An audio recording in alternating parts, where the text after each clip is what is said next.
Let's receive our leader, Reverend Al Sharpton. Oh, sugar honey iced tea. I done found Al, y'all.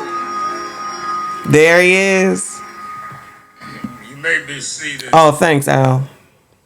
What else going on? Reverend Johnny Green, one of the preeminent pastors of our nation. Shout out to Johnny Green. This church. I ain't never heard of him. Claps, claps, claps. Shout out to Johnny Green. And Bishop Herbert Daughtry. Whew. To all of our elected officials and others, but more than any, to the family. The father. Nice to get to the family, child. The grand aunt. Oh, and just in case y'all didn't know, this is Jordan Neely's funeral. Rest in peace to Jordan Neely. I'm not even talking about that case. I'm talking about Al effing Sharpton showing up to this daggone funeral like we already knew he would. We already knew he would. How many cases, things, TV shows, newscasts that we have seen where he should be at? He should be outcried. He should be talking. Ain't got nothing to say. Oh, every funeral though, y'all, if you've noticed, every effing funeral he's showing up to, they gladly letting him speak. Gladly letting this man speak. This man didn't know this man from a can of paint. Maybe he knew he was a Michael Jackson impersonator. But now all of a sudden he gets to be the guest speaker. The light shine on him. Shine a light on him. Shine a light on him. This foolishness. And others that have come. Let me say, as I begin, that we should not celebrate Jordan's life, but we should not ignore how he died. So it sounds like he's going to go into how he died. But I thought you just said we shouldn't ignore his life. So shouldn't we be talking about his life, Al? Shouldn't you be talking about his humble beginnings, where he started as a child, where he was born, how he was raised, brothers and sisters, up until, whatever happened with his stepfather and his mother, his brother. Oh, no. Let's go straight to the rhetoric, Al. Ain't nobody fooled by this. Again, rest in peace to Jordan Neely.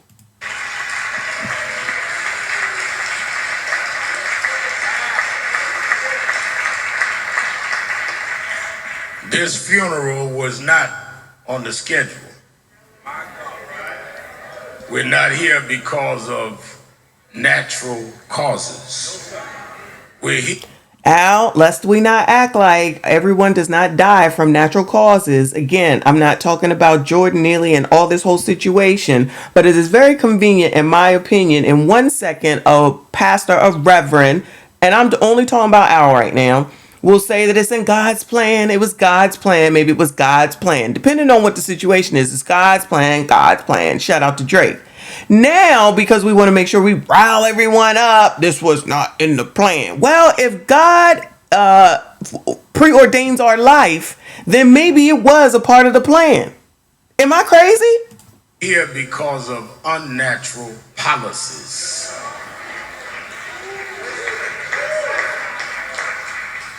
And I don't care who sits high.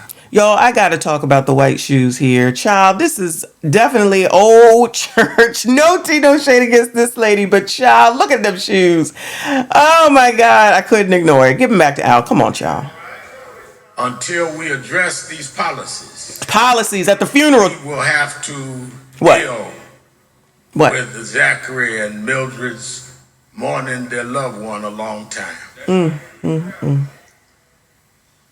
Book of St. Matthew's. Oh, you gonna reference a verse? Chapter. Oh, okay.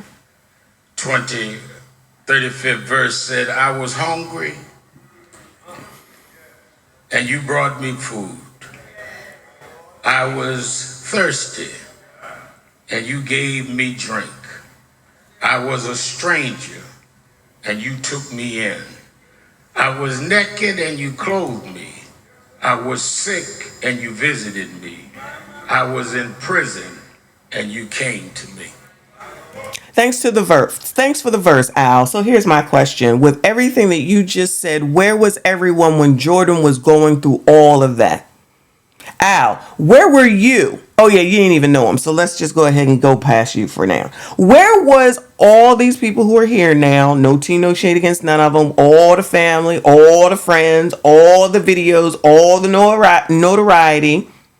Where were all these people when he was in the exact situation that you just read from the book of Matthew? I'm confused.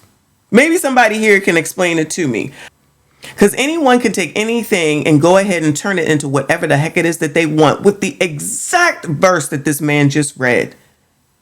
My question is always going to be, then where were you all when he needed this daggone help so daggone bad? May God add a blessing to the reading of his word. Why did I select that scripture? Why, Al? Why? Come on. Because there has been, since Jordan's death, a distortion of values that we need to make clear that has been violated. Come on, Al. What's this got to do with Jordan Neely, though? Personally. Come on, child.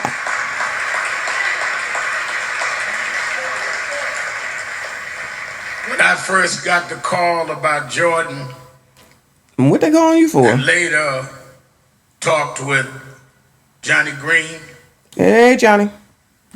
who is pastor here, and Johnny Green told me of how Jordan's mother was killed. And her funeral was right here. And Jordan sat right there and watched his mother funeralized, who'd been chopped up. And he'd never been the same. Jordan was not annoying someone on the train. Jordan was screaming for help. Oh, Jordan wasn't annoying anyone on the train. Al, was you on that train? Al, was you on that train? Al, were you on that train?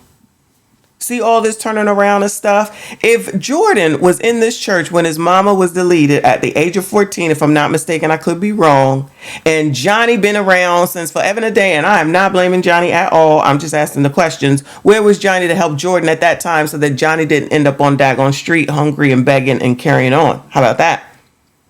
Where was the pastor, Johnny Green, to help out Jordan at that time so that 14 or however many years later, he wouldn't end up now back in the same church where his mother was deleted? Where was the pastor? Where? Al, where were you? Since you here, child, you up here, you talking about it, you talking about it. We want to know, where was you at?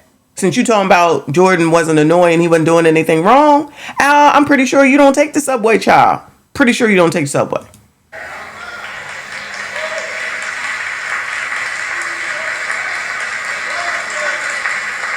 We keep criminalizing people with mental illness. People keep criminalizing people that need help. They don't need abuse, they need help.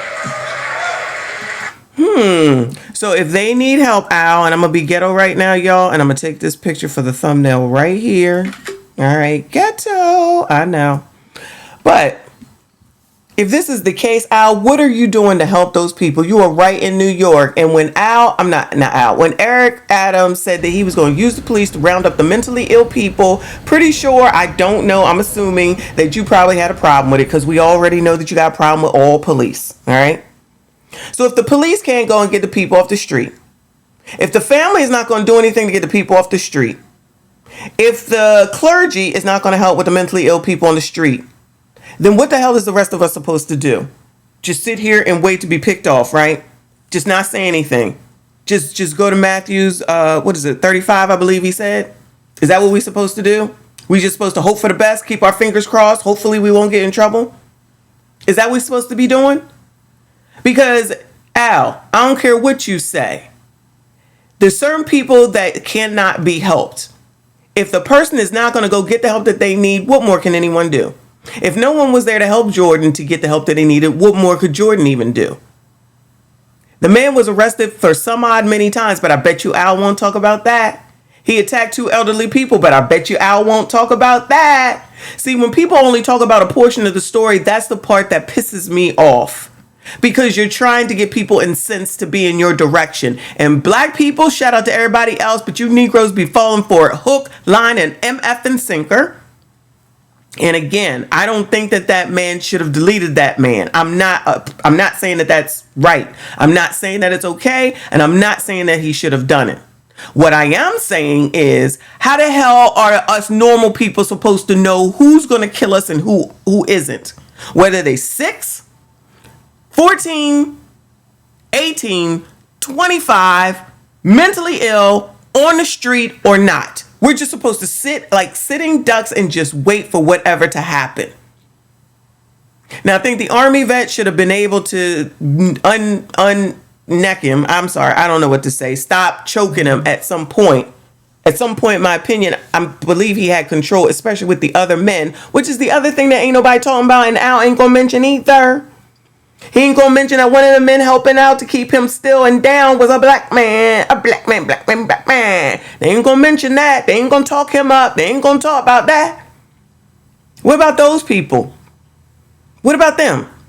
What about us? We are just now at the mercy of every criminally insane person in the world because of whatever. I don't even understand this. I do understand this. Let me not act like I don't. I do understand it. It's because the man was white.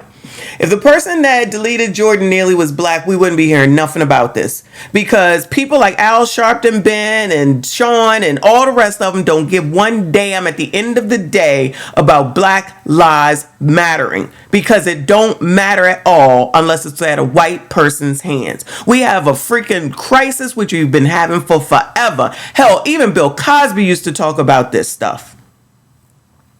For everyone that demonizes and hate Bill Cosby for things that he did back in the 60s and 70s, the man at least was trying to help the community. He would talk about it all, not specific to white people, but specifically for what black people would do on their own. But no, we don't want to listen to him. We would rather go ahead and listen to Al Sharpton and have Al show up at the daggone funeral. Let me ask y'all a question. You let me know. I'm sure there's a ton of people at this daggone funeral, right? If this didn't happen to daggone Jordan, or let me rephrase, if it had happened and it was a black person, do you think that all these people would have shown up for this funeral? Do you think that all these people would have shown up for this funeral because all these people didn't show up for this man when he was living, but now all of a sudden all these people are here in his death? It's freaking disgusting.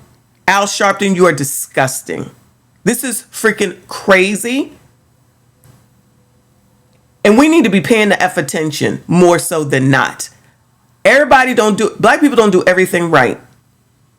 Again, I don't think that Jordan Neely should be deceased. At the same time, I don't know what the hell it is that everybody else expects the regular citizens that are just trying to live their life to do amongst crazy people doing crazy stuff on a daily basis, whether it's a school mass person or going into the grocery store or going into the bodega or going into the schools, or just going along, opening up at a premium outlet, DV situations, gang activity. Like, what the F are we supposed to do? But we just supposed to go ahead and be incensed because it was a white man against a black man, and then that's going to make black people in particular, want to vote for Democrats so Democrats can get back in, but you ain't doing nothing to curb the damn crime. And if we ain't alive, then none of this matters at the end of the day. So we need to be feeling safe. I'm going to need y'all to pay attention to who the hell it is that you're going to put in and out of office this daggone season, because this is freaking out of control. I don't even understand how nobody is speaking out against daggone somebody like Al Sharpton doing this yet again. I can't even think of the last funeral that he did this for. But I'm sure it was the same situation. Because besides him being out on the daggone MSNBC, I believe, in his own radio talk show, he gonna show up at anything that has to do with racial tones against black people by a white person. And if we ain't paying attention and seeing it, you falling into the same daggone trap. And this is why we need to have all the information so we can make an informed decision instead of only going by the bullshit that the daggone newscasting people don't show you. They just play nice music, nice soothing music, sad music, And then they talk about all the good stuff that everybody got to say instead of talking about how it is that you ended up in this situation, which we talk about and uncover over here. I've had enough. Besides, look, that's the church texting me right now. So that's a sign I need to stop. Anyway, I done found Al Sharpton, y'all. And he's still race hustling. Okay? That's it. That's all. If you made it this far, I do appreciate you. Please consider subscribing. I will see you all in the next one. I'ma tell you. I'ma tell you. You're not gonna tell me. I'ma tell you. I'ma tell you. You heard what I said? Because I'ma tell you. You're not gonna tell me. I'ma tell you.